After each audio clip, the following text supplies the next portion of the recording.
Good evening. This is In My Humble Opinion. I'm your host, Eddie Cabot. With me tonight is Suzanne and Declan DeWitt Hall. Suzanne is the author of 7 devotionals in the Where True Love Is book series, as well as the Rumplepimple Adventures series of children's books. Declan runs the social media side of this series, this movement, I should say, with Where True Love Is, with over 110,000 followers, reaching over 2 million people per month.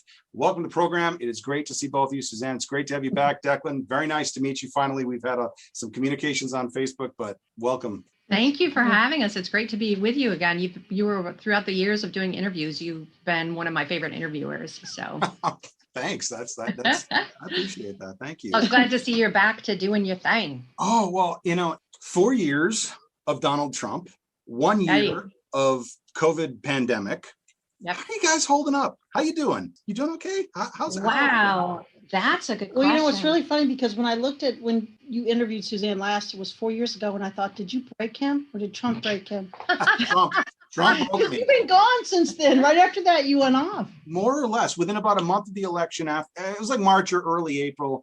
And Right. I've said this in a couple of the shows now, I took a couple weeks off.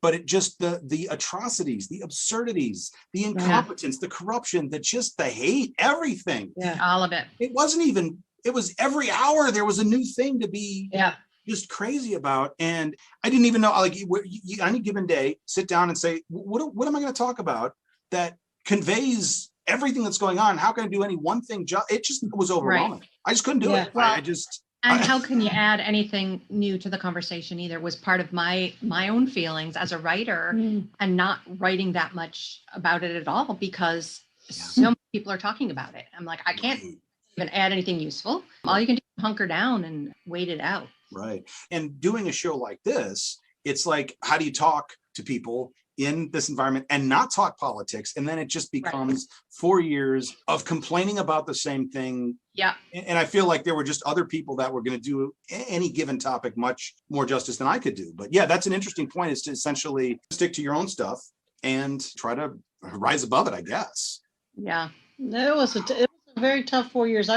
We sat on the couch every morning and there were WTFs flying every time we opened Twitter. It was like, so what else now? What else today? And you'd always thought it can't be topped by yesterday. And it was. It always was. We ended up taking this past October, almost the whole month before Election Day, as a sabbatical where we listened to no news. We did no social media and just tried to breathe because it was too much. And we had to figure out, there's a lot of things we have to figure out with with the Where True Love Is movement and with our lives related to income generation and our deconstruction process, related to our faith. That last book, Sleeper Awake, which I want to kind of get to at the end, because sort of the journey, but the deconstruction, that word, I was like, when I read the forward of that, and I don't know if it was meant to. I felt a bit called out.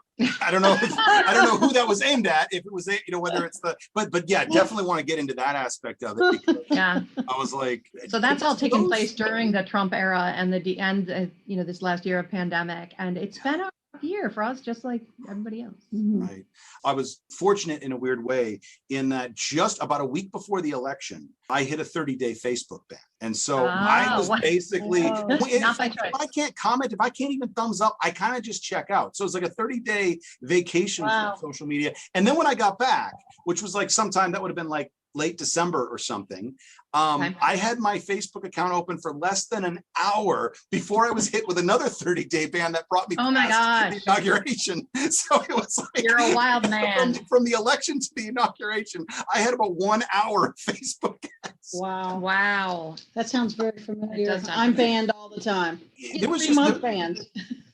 There was a situation today on my feed where somebody had posted some guy I'm not friends with, but I have like 300 mutuals with, posted some really hateful transphobic stuff as a joke. Yeah, right. No. And I go to report it like everybody else. And I put it on my page and said, hey, 300 mutuals. I hope some of y'all are calling them out, whatever. Right. So I report it. Facebook comes back. I'm sorry, this does not violate our community I'm like, are you kidding me? And then immediately when I put that comment, everybody else jumps on and starts saying, well, yeah, I mean, I get called, again, I'm not going to repeat the words on the air here, but, they get all this hate dumped on them. And then they get banned for calling the person out. Right. And it's not even just LGBTQ community, even just women, Black people, anybody that is on some, it just, and it would be one thing if they were simply going after marginalized groups, but then the flip side of that, I mean, that's horrible, obviously, but the flip side of that is you got these conservatives constantly whining about how Facebook is biased against them. Right. Bullshit. No, exactly. Exactly. It's just what reality are these people in? So for those who don't truly understand what a devotional is exactly, and I know that a lot of my following on Facebook are agnostics and atheists and not regular churchgoers. I'm not a particularly religious man myself. But before we go into some of what these themes are for some of these, what exactly is it? What is a devotional? What is the purpose of this? And how would somebody consume this? Right. The idea of devotionals is that it's for people who try to take a little bit of time away each day to center in on God. Usually, often for Christians, it's often they do Bible readings, pray, maybe meditate a little bit on what they've read, that kind of thing. So that's the format, is small daily snippets centering around a single concept. When I started with Where True Love Is, the first one, there was a Bible passage for each day. As they've progressed, they no longer start with Bible verses, starting with Sex with God, I think, was the first one that did not. But yes, it's still the same format of taking a single concept and exploring it in a single day chunk. Now, Where True Love Is love, obviously a big theme. Are there other particular themes to take away from that? So Where True Love Is was the first one, and it was specifically for LGBTQIA plus people and their allies.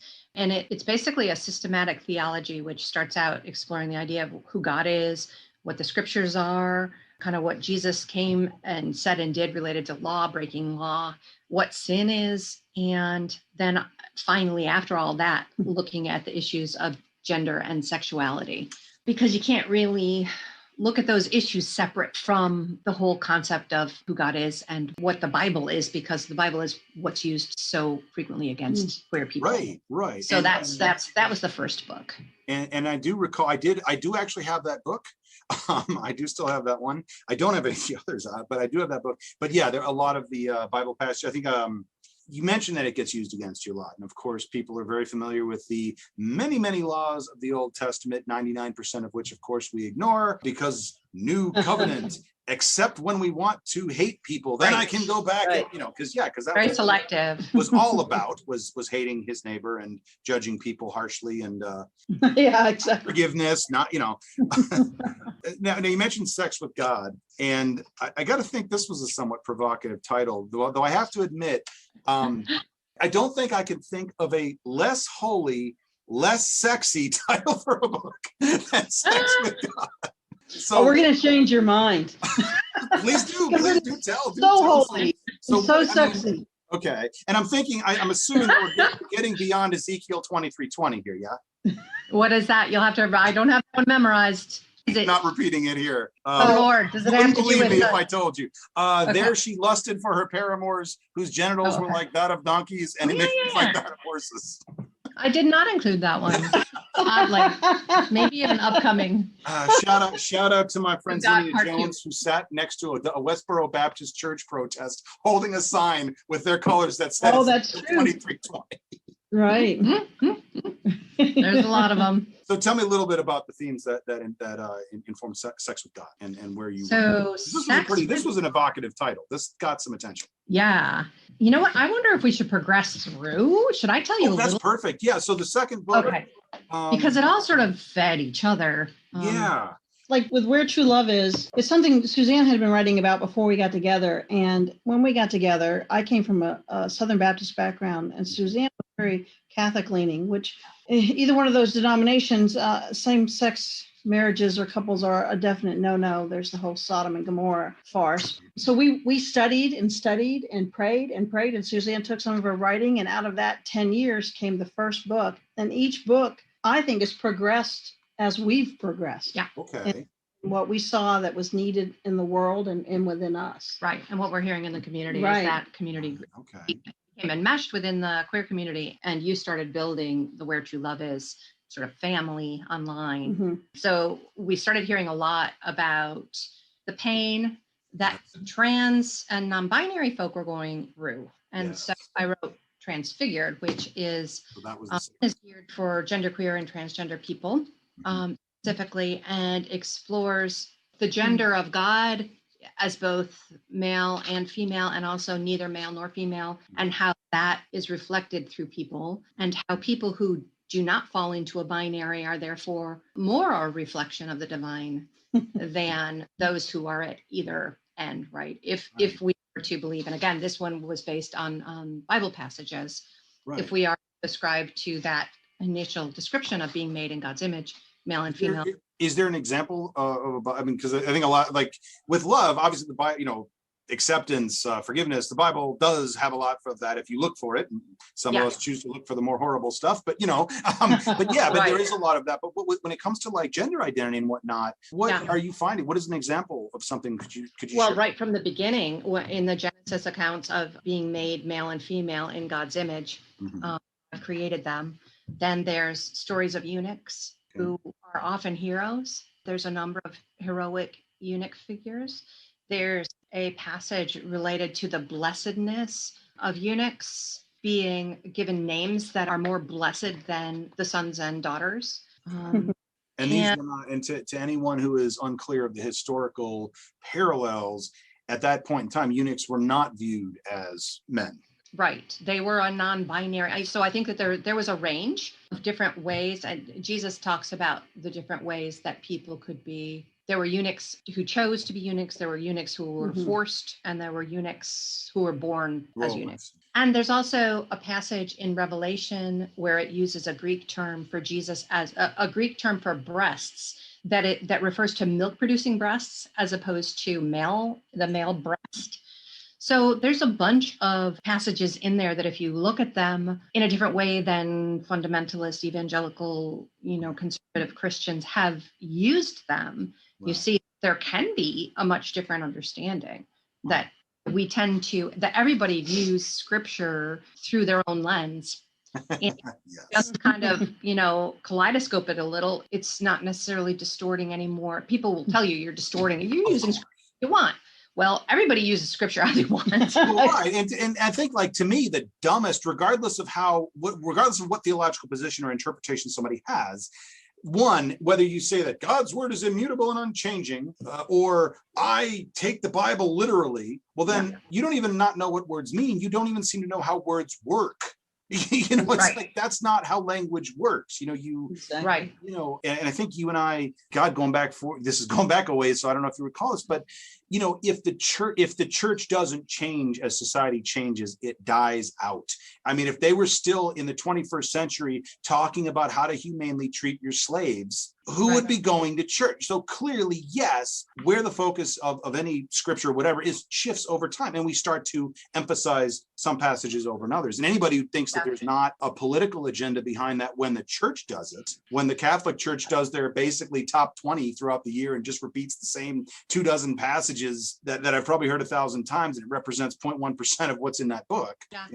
Well, and also the way that the evangelical church in particular uses it is so disconnected from the original purposes and meanings, right? Cultural relevance, all of that. It's totally out of whack with that. And they ignore, because there's this idea that it's perpetually applicable, right? And that God was writing to us right now. Well, that's not exactly how it worked. We can even if you accept the idea of God inspiring, right? So God inspires people to write. God inspires me to write, I believe. That doesn't mean that inspiration was for that audience at that time with the intended purpose.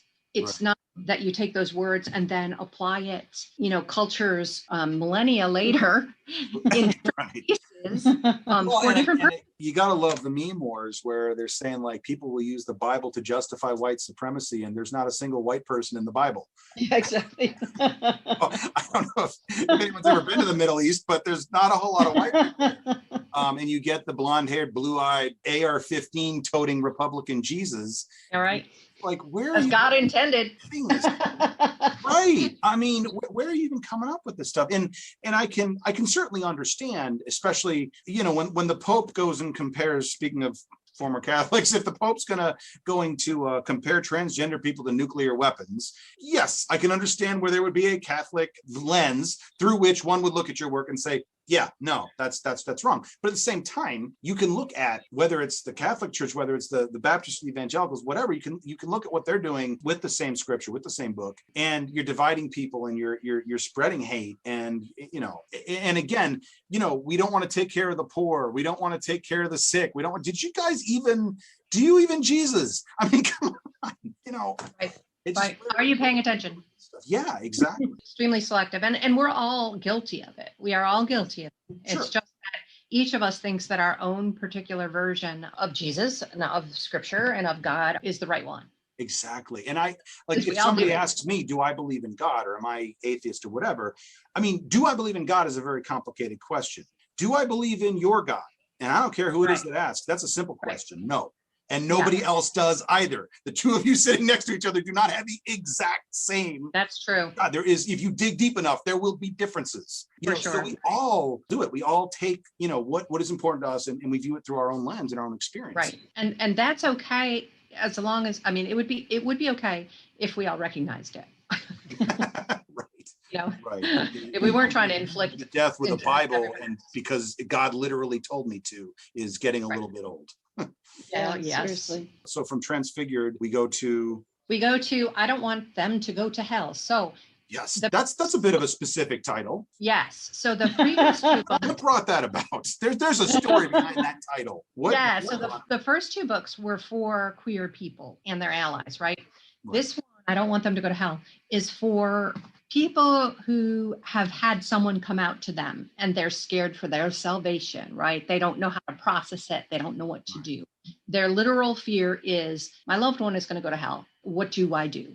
So the idea is that it helps people take small steps towards being affirming and inclusive. And so I titled it to reflect their frame of mind. Right. And that is quite a bit on the nose. I mean, that there are people being called out. There is another side of that argument being called out in that. Yes. And so we've had people get upset and say, how could you write a book with that title? Gay people aren't going to go to hell. And, I get that. And we don't believe that they are. Right. Well, yeah, because somebody could get an idea that this was somehow like a treatise on conversion theory or something like that. You could definitely get the wrong idea. So, sometimes names are tricky things, but I wanted it to speak to the target audience. Those people are hurting and confused. It's a tough one to promote because I would say 90% of the people who follow our page are allies or LGBTQI people. So if they see that title on the page, they're like, what are you talking about? You've been telling me we're not going to hell and that God loves us. And now you've got this book. And so it's been a hard one to share with the people. In some ways, it almost seems like that might be the most important one so far. Like that's really a message that people have to get because, I mean, it's one thing to struggle with your own faith. I have coworkers, I have friends that are gay and that are Christian in various denominations, and they do struggle with it. Now, to me, again, I have this little self-serving devil on my shoulder that says, well, hey, leave the fucking church, moron. What are you doing there? And that's not. And I have to say, I do want to say there are a handful of people, and both of you are among them, who, when I come across a really snarky, militantly atheist, anti-religion meme or whatever, and I'm like, oh yeah, and I stop because I'm like, you know what? Suzanne's going to see that, or Melanie Tubbs is going to see that. My friend is going to. I'm like, all right, you know what? No, not gonna. We can criticize ideas, but this is a little too much, So I would have coworkers say, "Well, so and so really struggles with this," and to me, it's like, well, I can't get involved in somebody's own personal struggle. Like that is definitely has to be something that you reconcile with yourself. And yes, you need some spiritual guidance perhaps to do that. But then if it were somebody else, something that is really important to be a child, a parent, for example, or a child, or a close personal friend, and you're not going to hate them, that, but You believe it. You've been taught this. You've been raised this way in this theology. I think this is somebody maybe who there's not as much for them. There's not, I mean, it's like the self-affirming literature for LGBT people. Maybe it's not always spiritual in nature, but it's there. It's there. It's out there. But then something like this, because if that person wants to reach out, chances are they're more likely to find the evangelical story that's going to say, no, you go and save that person. You go and talk them out of it. That's going to be the message they get, I would think. Yeah. And I think that part of the challenge there, I'm glad that you said that about it being an important one, because we forget it, because it is a little bit harder. Yeah. But it is, you're right, that it is an important one, and that we spend some time thinking through how to reach that market a little bit more. And that's it, because it's not for the people that are on your social media already. Right, exactly. It's for the people that aren't. So how do you, They need it. They need it. And it's, they so need it. And we write books not because, well, I write books, I would say we, because it always seems like it's our books, but I write books where I see that there is a need, where people are in pain. And I recognize the pain of these people who have someone who comes out. And so there is a need, but it's harder to figure out where they hang out. The interesting thing is, like, it's the Albert Mohler people. It's the Franklin Graham followers. They're speckled in there. But when we try to share it on their pages, or I introduce a conversation so that I can get to it, as soon as they see that I'm married to Suzanne, or that our page is affirming, it's just turned off. They just and you get banned for a month. And I get banned and I get kicked out. So, that's a tough one. I mean, it's a really hard audience to reach. Right. And there is encapsulated in that protection of that community. And I know that the idea, like, especially among the transgender community, that a parent would mourn a child that had transitioned or whatever. And this is very upsetting to the trans person. And the idea that this is okay is that there's a lot of controversy about that. But not everybody who struggles with somebody coming out in some way is a bigot. Right. I mean, the religion that we're raised in is going to have a hold of you. There's a reason that churches have been around for thousands of years, because this stuff is effective. This stuff does get inside your head and does form your value system and your beliefs and whatnot. And so, you want to be a certain type of person, but if that message isn't there within your faith, and it's gotten you this far, but suddenly now you're challenged by it, not everybody who struggles with that is a bigot. Yeah. But how do you weed them out? Right. And and that's the goal of this book. That's the audience for this book, is those people who are loving and they're concerned, and they have been trained up to view things that way through no fault of their own, which gives them a certain openness. There's some people who are never going to be able to receive that kind of message, but there's a lot of people who are. And one of the concepts that I've really come away with from our journey is this idea of Emmanuel. Jesus called Emmanuel, God with us, that sometimes God shows up in your life in the most unlikely packages, right? In my case, it was this woman at the time that came to my church, and we became friends, and we ended up falling in love when both of us were, figured we were heterosexual people. And here God shows up in this weird package. And I think sometimes that's what Jesus did. He arrived, he pushed the boundaries and pushed people to say, hey, the way you think about God is not the way God is. Right. You see me, you see God. Yeah. My actions of outrageous love and law breaking and rule violation, that is who God is, reaching out to the margins. It's interesting because I taught that type of stuff. I taught school students in a Southern Baptist church to not be gay because they would go to hell. Because I taught Sodom and Gomorrah. I taught that doctrine that's indoctrinated in churches. And when we got together and there's this real unconditional love between two people, you can't deny that. So you're like, wait a minute, everything I've learned, 40 something years of my life is not true. You have to re-examine. I have to re-examine all of that. We have to study. I went to a therapist and I said, I don't even know what I am anymore. Well, if you need a label, make one up. Well, I just know that I love this person. And they said, how can love be bad?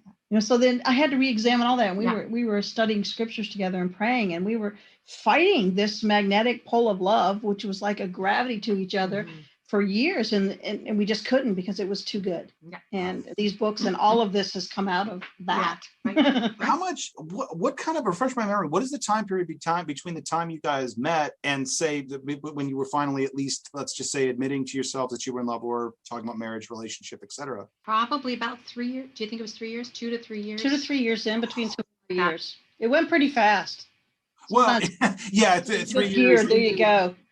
I mean, I was married to a man. Suzanne was married and they had broken up. My husband had been asked to leave our home because he was emotionally abusive and a pathological liar. And he moved out and yours exploded and you moved in with me and my daughter. And the church said, don't come anymore. Wow. Because there's a rumor that you're a couple. Right. Rumor. Yeah. It was a rumor at the time. You Yeah. can't come anymore. You can't receive the Eucharist. You can't come anymore. Right. And we were devastated. So out of that devastation and our love, I think that came out of that. And that was probably how long ago now? 12, 13 years?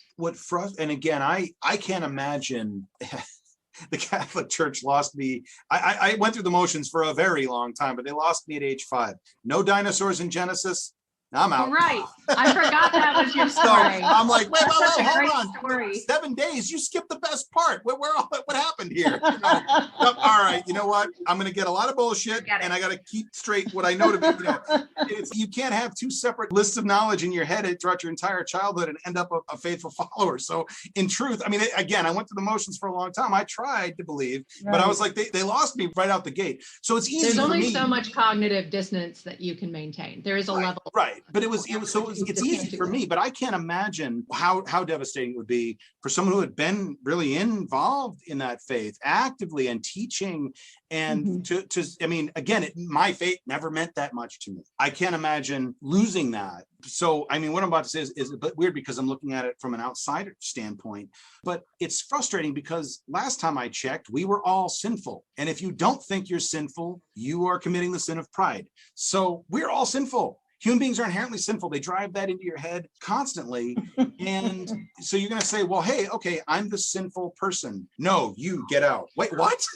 I mean, what is the point of doing all of this if not to forgive and reconcile and cleanse one of sin? And we're committing sins every day. I'm sorry. And if you don't think you are, then you're prideful. You're fooling yourself. Yeah, exactly. So I don't want them to go to hell. We go to pro-life, pro-choice, pro-love. I'm going to admit right now, I'm a bit afraid to ask you about this because of course, I don't think you can find a more controversial, contentious issue than some of what this deals with. But tell me a little bit about where we're going. I want Eddie to try to do the PR for this one. This one's it depends on what you're about to tell me. Both sides hate whatever. Both sides hate just the title. Well, and I try to reserve judgment, and of course, Suzanne, I'm always going to give you the benefit of the doubt and all things. But I have to admit, as I was going through the Amazon, this is one I think I missed when it came out. But as I was going through Amazon earlier tonight, and I saw that, I was like, whoa. Pro-life, pro-choice, pro-love. Yeah. Okay. So this one, I am frustrated by how polarized this topic of abortion is, right? The opposing sides cannot talk to it for the most part, probably like 85 to 97% of the conversations cannot happen because the views are so polarized. Yep. And increasingly, I think that God is not in the binaries of whatever they are. God tends to be in the both and. And so my goal here was to address the frequently cited arguments and try to find the God space in them. Okay. Right? Slut shaming is not okay, is not where God would be, right? I mean, God is a God of love, isn't about taking a female who ends up pregnant without intending to and saying it's because she can't keep her pants on, her underwear on, right? Which is something you hear. All one has to do is look at how Jesus interacted with prostitutes. There are many stories of that, and he was kind, he was gentle, he treated them better than anybody else did, but as well as he treated anybody. They were not less than in his eyes. The Bible is pretty clear about that. I took very little away from my Catholic upbringing, but I remember that. Yeah. Also, the fact that this is a growing life should also not be ignored, right? From the other side, this person who is a woman facing a really, really difficult thing is worthy of love and respect and full of God. Right. And this child that could be a life is also worthy of consideration as a real potential, and that trying to find the God space in that and trying to deal with the realities. Who is the audience of this book then? Is it the people in the debate and the partisans, or is it the woman who is struggling with a decision, or both? Oh, it's not meant for someone who is facing a decision at that moment. Okay. It's meant to try to be a conversation changer. That's my goal, is that let's stop viewing this as one thing or the other, but it's both. it's extremely hard for me to accept people who say God is pro-life, period, full stop, when the Bible is so full of examples of God ordering the murder. God killed more unborn children than every abortionist in history. Man. Born and unborn. Right. Well, exactly. I mean, it's just, well, yeah, but So a lot of these partisans don't care about the born. Right. That's the other Clearly. hypocrisy is advocating the unborn. I mean, I forget the pastor, but the unborn are a very easy group to advocate for. They ask nothing of you. And if you abandon them the minute they're born, the minute that money has to be spent, healthcare has to be provided, education has to be provided, childcare is provided, and suddenly, oh, not my problem. She should have kept her legs closed. We're right back to that. It's like, you don't impress me. You have no moral background if that is your view on things. Like, that's not pro-life, that's anti-woman. Yeah, and that's one of the things I touch on briefly is the hypocrisy. There's a lot of hypocrisy. There's a lot of privilege. There's tons of privilege in the situation because rich men will always pay for getting rid of children they don't want. Right. Poor women. Sometimes their own, sometimes somebody else's. That's probably true. I'm involved in that. But the bottom line is the biblical is objectively pro-dead baby. Death. I mean, the Old Testament is full of death. Right. So, my goal with this book is to try to say, let's stop acting as if this is one or the other thing. It isn't. And if we seek for where the love is throughout it, perhaps it could change the conversation. Perhaps we could bring about real change in trying to reduce the cases where women are put into situations that are untenable, in which viewing abortion as a symptom, not the problem. Yeah.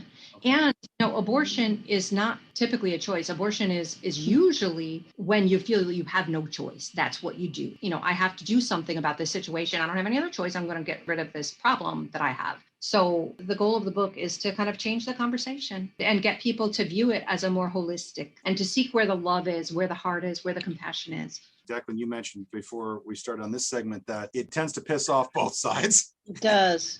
We started a Facebook group just for discussion and put a book in there, and it's private and people go there and discuss both sides. And it's often just it's like battering heads. It's bad. But every once in a while you see someone say, I love you. Did anybody there to support you since you had your abortion?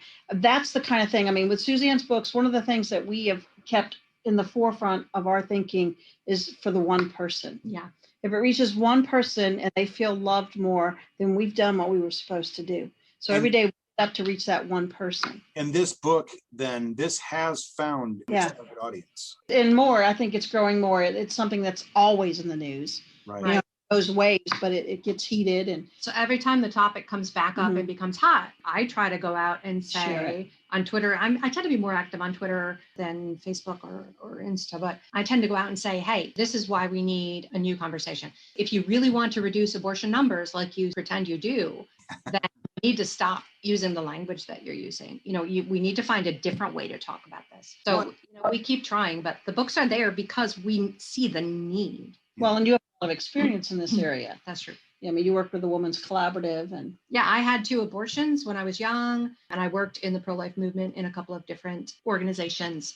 Did you say in the pro-life movement? Yes. Okay.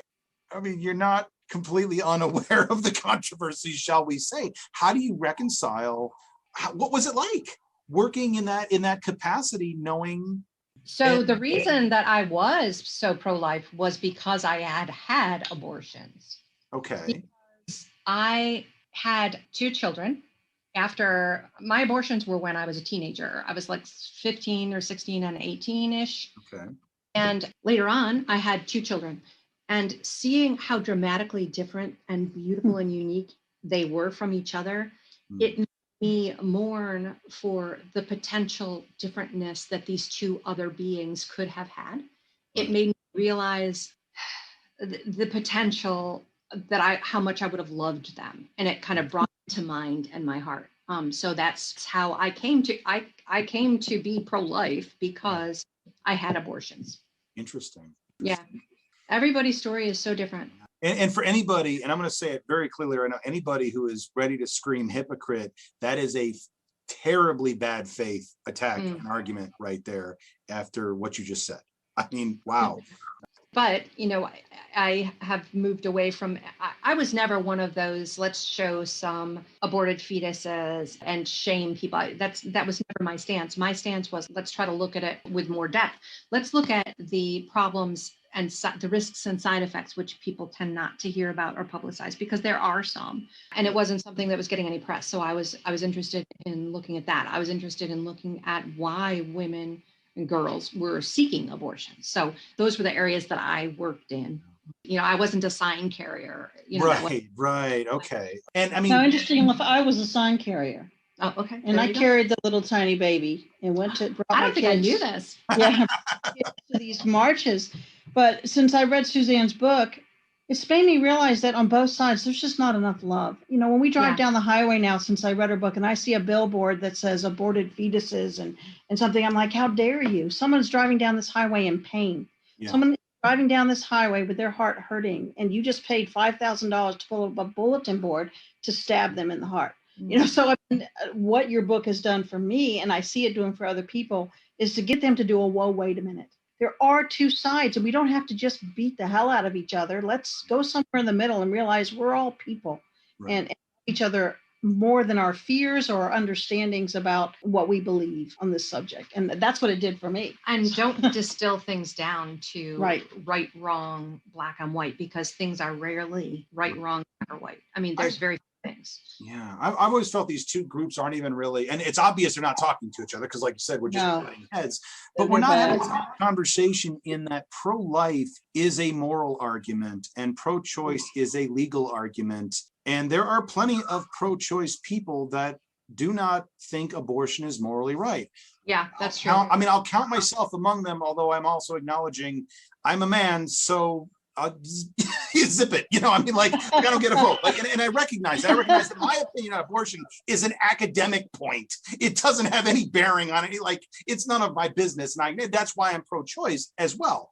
And to me, that's where I fall, because again, to me, what's important is how the laws we make are affecting people's lives. And pro-life isn't, yes, they're trying to pass laws, obviously, but the argument is an inherently moral one. It is inherently one of right and wrong, not one of saying, hey, there's this big controversial thing that we all have strong feelings about. Maybe we need some room to find our own way. And it's like, well, that's pro-choice. Even no matter how you feel about abortion, no matter how you feel about it, if you want to let people have room to find their path, well, that's pro-choice. But I've had pro-life people say, well, I'm pro-life, but I don't want to outlaw abortion. Well, then you're pro-choice. No, because I don't like abortion. Well, neither do I, but I'm pro-choice. It's like, we're not arguing the same thing. It's pro-choice does not even, the moral side of it is irrelevant.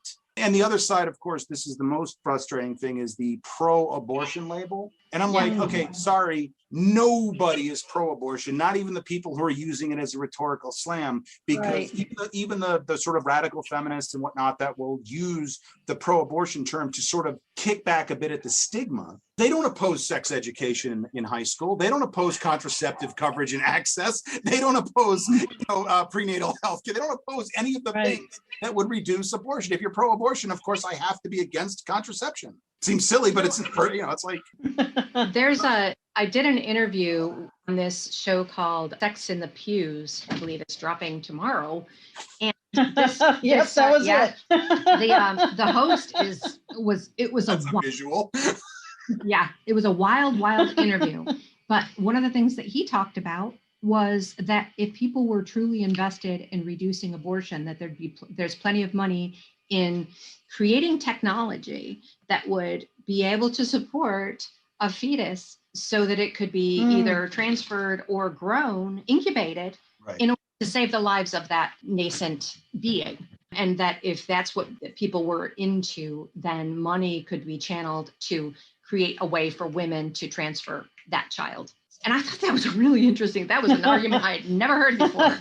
Right. No, but instead, because America, we get the whole let's transplant ectopic pregnancies into the uterus. Oh my gosh. Yeah. Hello. Oh my God. Yeah. Okay, so I know what the most recent one is, but I think the next one is, are we talking about sex with God or theology? Not yet, almost. We're talking about a theology of desire. Theology of desire. Now, this sounds like a religion I can get down with. Let's talk about the So this book, I had started writing about the longings of the soul and how they sort of mapped to sexual desire before I met you, because I was so sad and spiritually hungry and starved for love, real love. And so I was searching, and there is within the Catholic traditions, especially the mystic tradition, there is a lot of writings and thinking about hunger, spiritual hunger, the hungers of the heart, the hungers of the soul, the longings. And so that mapped to where I was in my life. So I started writing about that in the probably mid to late 90s. Is that your first blog? Yeah, it was called so I started writing a blog called A Theology of Desire. Wow. And so a couple of years ago, at your urging, I turned it into the book, A Theology of Desire. And originally, I'd been thinking that a Sex with God and the Theology of Desire, that the content was going to be combined. Right. And then as I played with it, it felt too unwieldy. And it also felt like the subjects are interrelated, but separate. Okay. So a Theology of Desire is much more about the spiritual side of things, and the spiritual hunger is separate from sex, but interrelated to desire. And so I decided to go with that one first, and then write Sex with God, which is actually about sex. Okay. So it connects to the idea of desire and God, but finally we get to talk about sex with God. With God. And I think that by now we're a bit less verse heavy, or you're not opening everything with Yes. Bible verses. What does the Bible have to say about sex with God? So A Theology of Desire is the last one where I used Bible. I opened with every Bible verse, and I had to reach more and more. In Sex with God, I just said, screw it, I'm abandoning that model. So there are some scripture passages like the Song of Songs, which is nothing but erotic poetry. I mean, the Song of Solomon, Song of the Psalms is just this erotic conversation between two people, a male and a female in this case, with there's a lot of imagery of goats and mountains and fruit and things, but it's all about sex. But largely it's dealing with topics. Some of them are things like body image. Some of them are that everyone should have orgasms if they want them. Some of them about sex before marriage, masturbation, Asexuality. aping She's the got ego. 50 topics in 50 days, and it's not like nothing's taboo in this book. Wow. It's quite lovely. I like Theology of Desire, but this is probably my favorite book. So the Because it section reaches more people, and it's just needed. People need to see I am asexual and it's okay. People need to see it's okay to masturbate. Sorry, purity culture, you're out the window. These things are okay. Sex is a good thing. Start teaching this in church. Yeah. And I think what this book does, it helps heal people from the damage of purity culture. Yeah, that was the goal. So what we've been seeing is that the pendulum swings, right? We're moving away from purity culture, and in the Christian social media and in books, it's almost like an anything goes is happening. And once again, I find that I don't think that God is in the binaries. It's not in anything goes, and it's not in purity culture. Okay. It's in between. And so this book was designed to try to, again, explore, where do you find God in all these things? Where's God in masturbation? Where is God in I hope God ain't anywhere in masturbation. Jeez. polyamory? Well, our verse that was read at our wedding was about the cord of three. And I like the idea of God being in bed with us. That's not as bad as some of the things you said to Eddie last time, but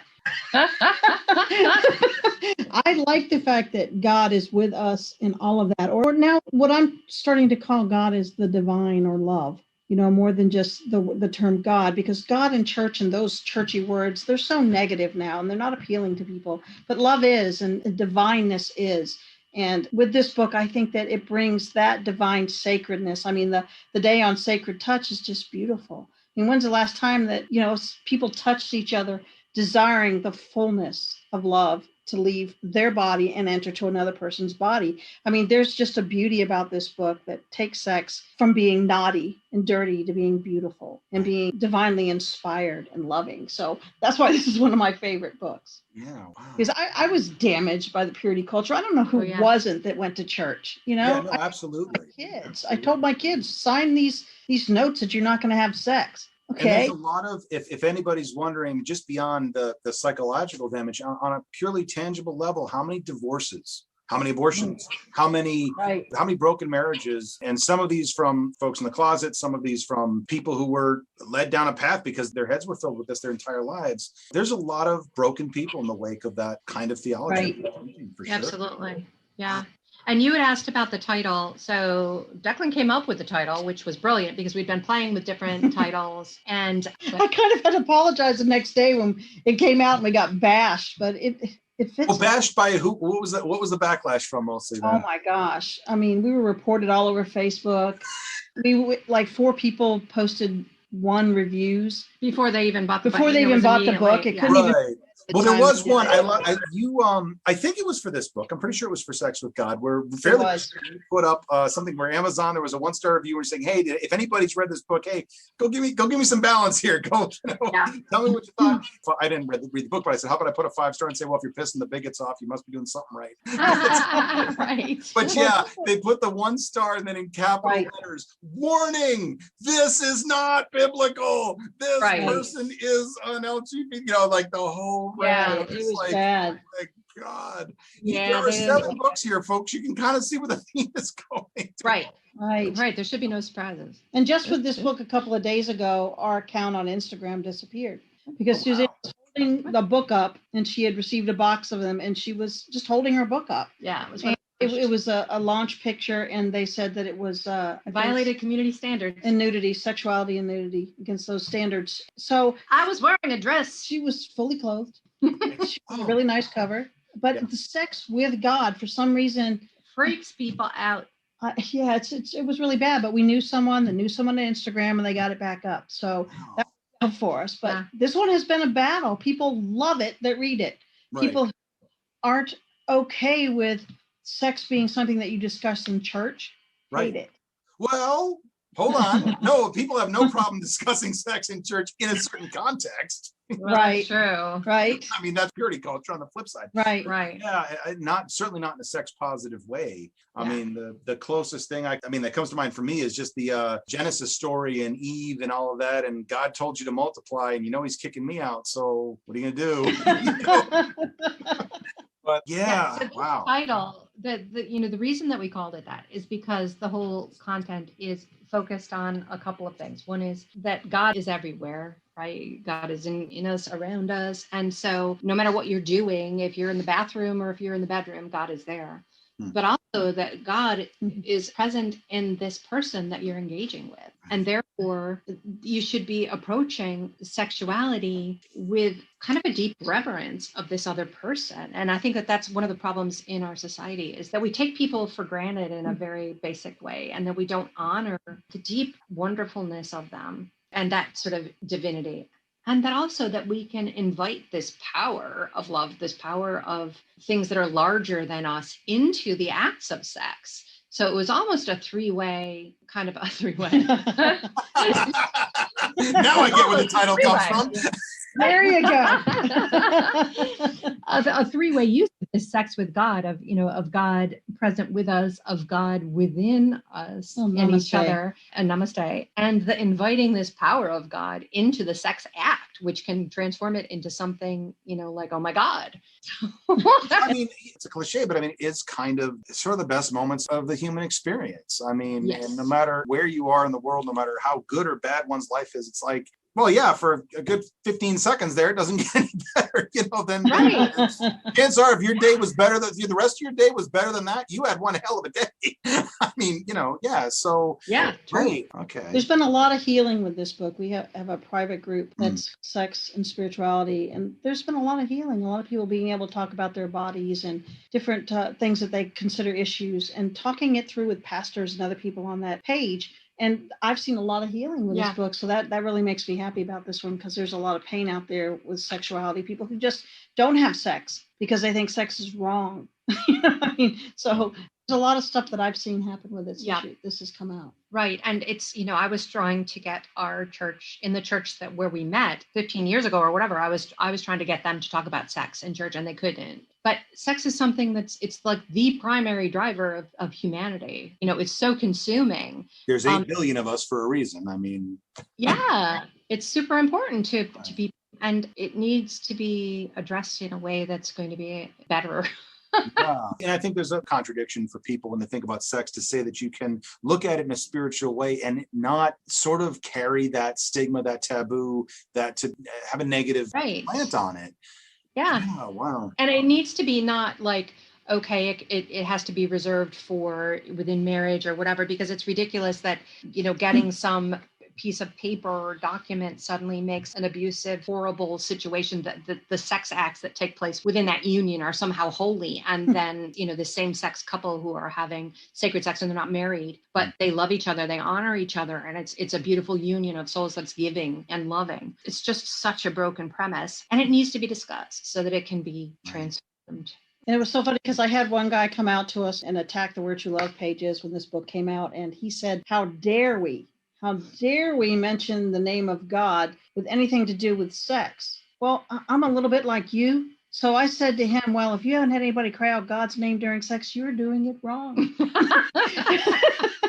So I got a little bit of trouble. I had to back a little bit from that one. But Nice. They don't want to say sex and God unless they're controlling it. Right. Well, that's it. And I feel like this is less a theological debate, because past the title, it sounds like this is potentially the least controversial book you've written necessarily. You're bridging a gap between fundamental aspect of the human experience and basic spirituality. And yet there's going to be this backlash, there's going to be this resistance. And I feel like this is a power play on behalf of the clergy, if you will, or the fundamentalist mentality, which basically, as you said, how dare you step on our territory? Who are you to try to change the conversation? No, we know the way. It's our way, and that's it. And there's no, and it's this rigidity, but it's a power. It's a desire of power, I think, over a fundamental aspect of the human experience. Well, and it's crazy. It's also, I think, that people view sex as dirty, and so they can't associate it with God, even though God. So if you believe in God, right? If you believe in God and that God created everything, if you believe in the Bible that God created everything the way the Bible says, right, then God designed sex. Right. And so then to say that sex is dirty and shameful and shouldn't be talked about and shouldn't be associated with God is like counter to the idea of a God who created everything and created you. Right. If God created us, then sex has to be a reflection of God in some way. Right. If we're created in God's image, then sex has to be a reflection of God in some way. I don't know how, but that's what Sex with God tries to explore. How do you reconcile this such a sex negative viewpoint? I'm talking from the fundamentalist aspect with like the story of Lot, for example, which I'm sorry, that's some messed up stuff. Yeah. So messed up. But this guy's like the hero of the story. Wait a second. Here, have my daughters. And the wife just turned around and she's gone, zapped. No, I mean, we know that the God of the Old Testament hates women. That's not seriously. Well, and then everybody's a bit of a prick, but I mean, he particularly has it. I mean. And then, so after Lot says, "Here, have my daughters, please," then no one talks about these people who are saying it's all about gay sex. They don't talk about the story that happens afterwards, which is that Lot and the daughters, because the wife is the pillar of salt now, go up into the caves, and the daughters are like, "Oh my, we're never going to have husbands. Let's get our father drunk and have sex with him and impregnate ourselves from our dad." Right. So, yeah, this is quite a story about what a holy sex scenario is supposed to be. And let me guess that whenever you try to argue with somebody and point out some of the contradictions here, you get mysterious ways. We're not to question God. God's ways are higher than our ways. So that brings us, I think, to something that I definitely want to understand the philosophy of. And you mentioned the deconstruction of faith earlier. Sleeper awake. Yes. Wow. So sleeper awake. Yeah. So as I wrote this one, and as we've been going through the past year, and it occurred to me that all of my devotionals have been deconstruction devotionals in various aspects, because they're all breaking down a particular topic and asking questions to probe the things that we've been taught, the things that I was taught, and to examine them. And that's what deconstruction of faith really is examining the stuff that we've been taught and trying to figure out, what do I believe? What don't I believe? if God is the creator of the universe, what types of things are they liable to care about? And what types of things are they not liable to care about? We covered that a bit 4 years ago. Yeah. So in Sleep or Awake, I had a lot of things I wanted to say, and there was too much for one book. Okay. So Sleep or Awake is designed to be an encouragement and companionship for the people who are dealing with fear and anxiety about these questions, because it can provoke so much uncomfortableness. Do you want to talk about that? Because Well, we used to love that. she was writing this book for a while, and when we had our sabbatical in October, she was nearing the end of getting it ready to be published. And I just looked at her and I started to cry, and I said, "You're not going to take away my God, are you?" Because she was pondering these deep thoughts about God and deconstruction, and I hadn't read it. And I was really afraid because, I mean, I was baptized as an infant. I've been splashed and dunked. I mean, I've been in church for all of my life. Right. And I thought, this book is going to hurt me. And how is it going to hurt our relationship? Are you going to become atheist? And I'm going to still be, for lack of a better term, a Christian. Even the word. Even the word like the word hurts me. deconstruction. Deconstruction hurt me, and I was like, "Oh, don't say that word." I mean, we've got people that you're telling God loves you, and now you're going to write a book saying maybe there's not a God. I mean, that's what I thought. And how close to the mark was that, or how? When I finished reading this book, I wept because I realized I'd been deconstructing my whole life. I mean, did you not sit in Bible study and someone say Noah went on the ark with two of every animal and go, "What are you talking about? That's impossible." You can't the fit two of No every. dinosaurs in Genesis. The dinosaurs, were they stuck on the island with guilt? What happened? If you can question, then you're lying because you did. So we really all have been deconstructing all of our lives. And as I read it and I got to the last day, and she talks about, I'm going to give it away a little bit, but faith being a choice. You make a choice. Do I believe? Do I feel? And I have always felt in the inner core of who I am that there is something bigger than me. That there's a divinity. There's a love that's bigger than anything any human has. So when I finished reading it, I just wept because it didn't take it away. It made it stronger. It made me realize that I've got a God that can take the questions, that can stand in the boxing room, me toe to toe, and can take the punches and says, "Okay, I still love you. It's okay if you doubt me today. It's okay if you don't believe I did this. It's okay if you don't believe in the Bible, which is 66 books written by men. Right. It's okay." So this book told me that's okay. So I felt like my faith grew from going through a deconstruction book. And this is the one that you're not talking about abortion. You're not talking about sex. You're not talking about homosexuality or just anything that goes against gender binaries and sexual binaries. This is a very philosophical work, and yet I got to think anybody who's actually anyone who is in the fundamentalist standpoint, anyone from the clergy who's actually reading this is probably the most threatened by this than anything else, because of everything you just said. Is the Bible important? Is church important? Is this building in four walls, these 66 books, this dogma important? And it takes away all of the trappings of the power that the church has, which is where a lot of the negativity that people view the church comes from. It comes from those power structures. It comes from the things that they do to maintain their power.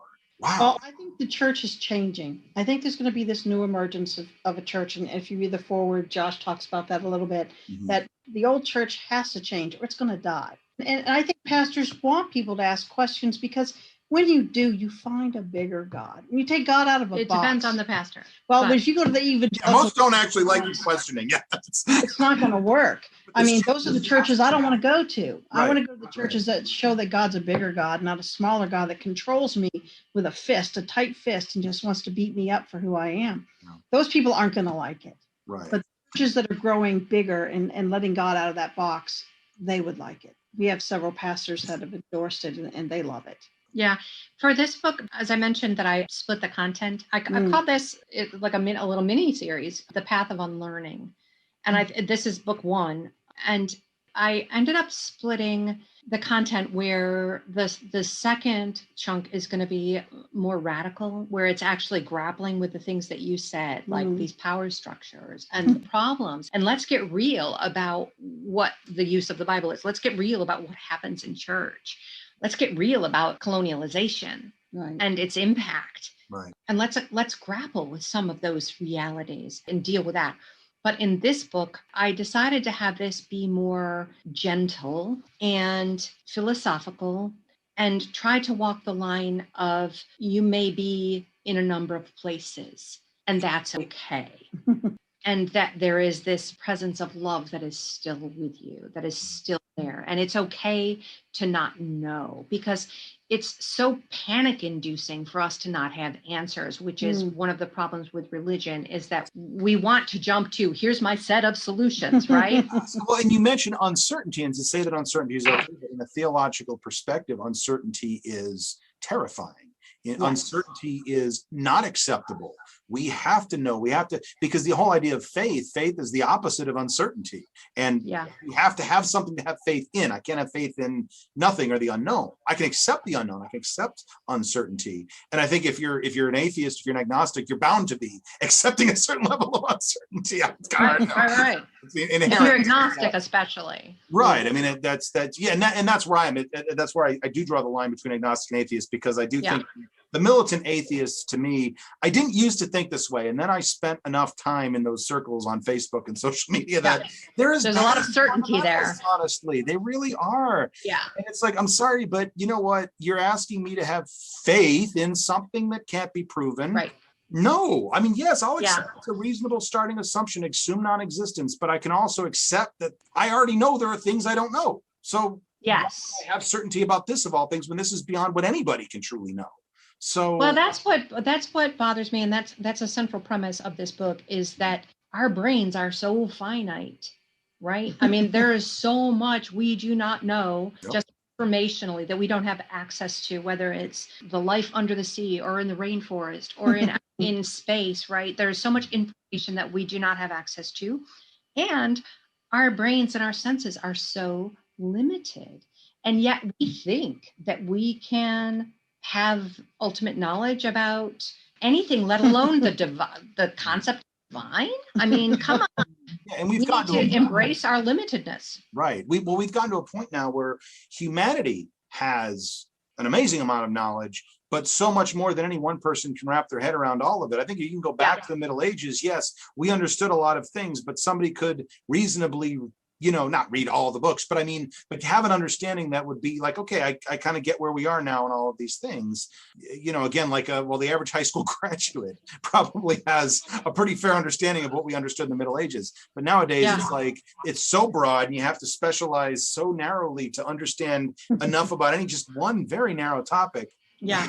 And yet, everybody wants to think they know it all about everything and are important. Right. And that we can capture God in a book, the Bible. It's insane to think that we could capture God, period. If there is a God, that they would be capturable, that it, whatever you want to call it, would be capturable, is totally opposite to the idea of what God is. Right.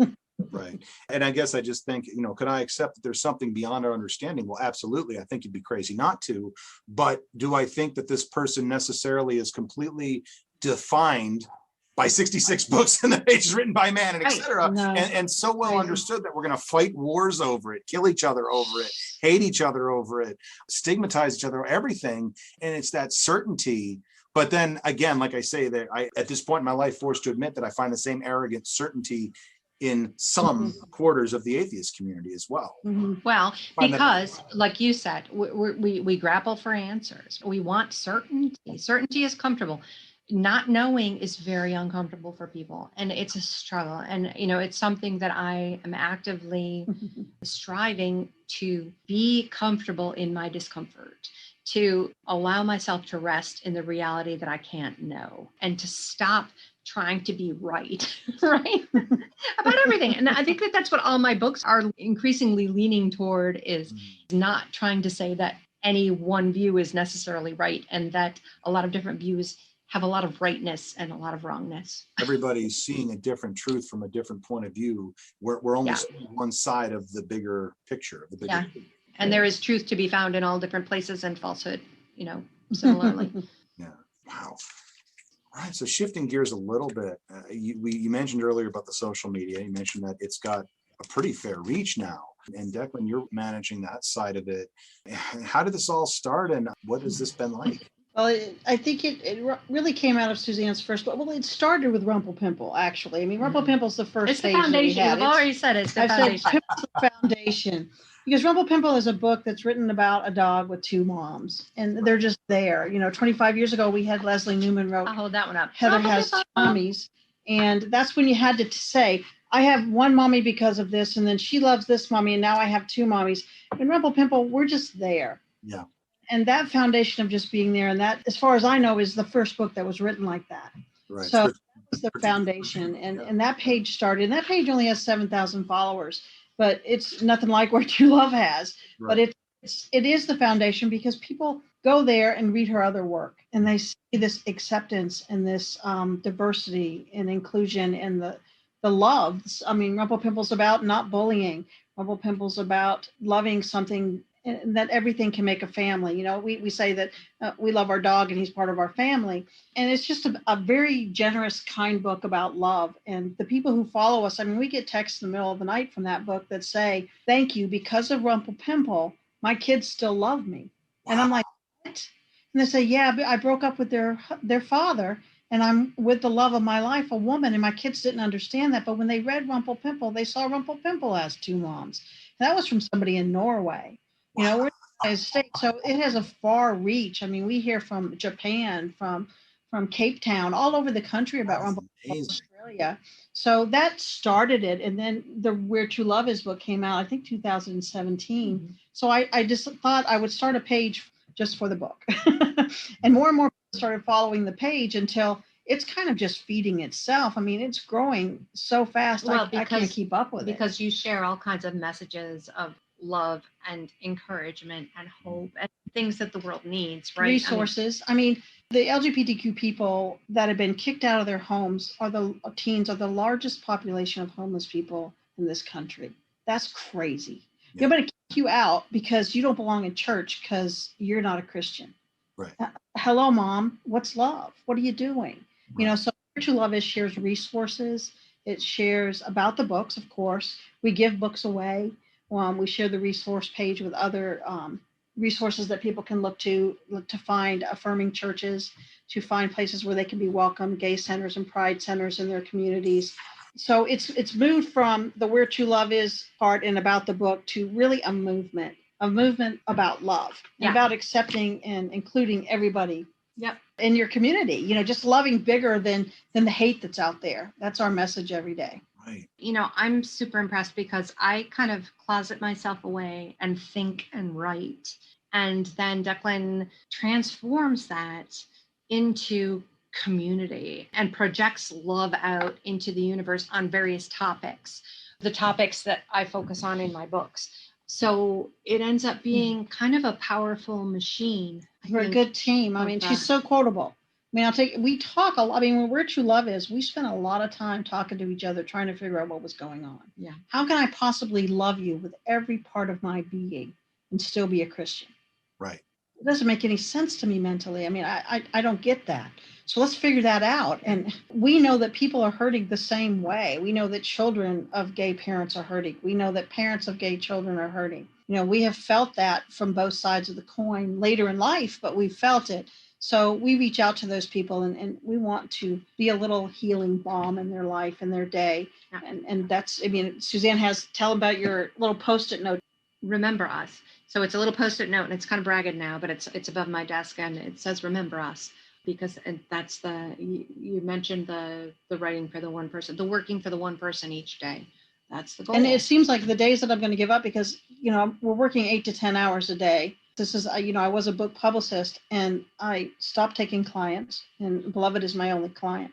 So this is what we do all day long. So at the end of some days, there's been so much hate, especially over the last 4 years. Oh, yeah. There's so much hatred, so much attack on people for every reason. It's just horrible, the hatred that's been out there over the last 4 years. So at the end of the day, sometimes I'm ready to throw the towel and say, I just can't do this anymore. There's just too much pain. I can't feel these people's pain anymore. And then somebody will come up and say, thank you. I feel loved. I'm not going to commit suicide today. I'm going to call the hotline. And I'm like, okay, that's why I got up. That's why I got out of bed this morning. Thank God that you're not going to kill yourself because somebody needs you. Somebody needs the gift that God put inside you shared with the world. And that's why I get up.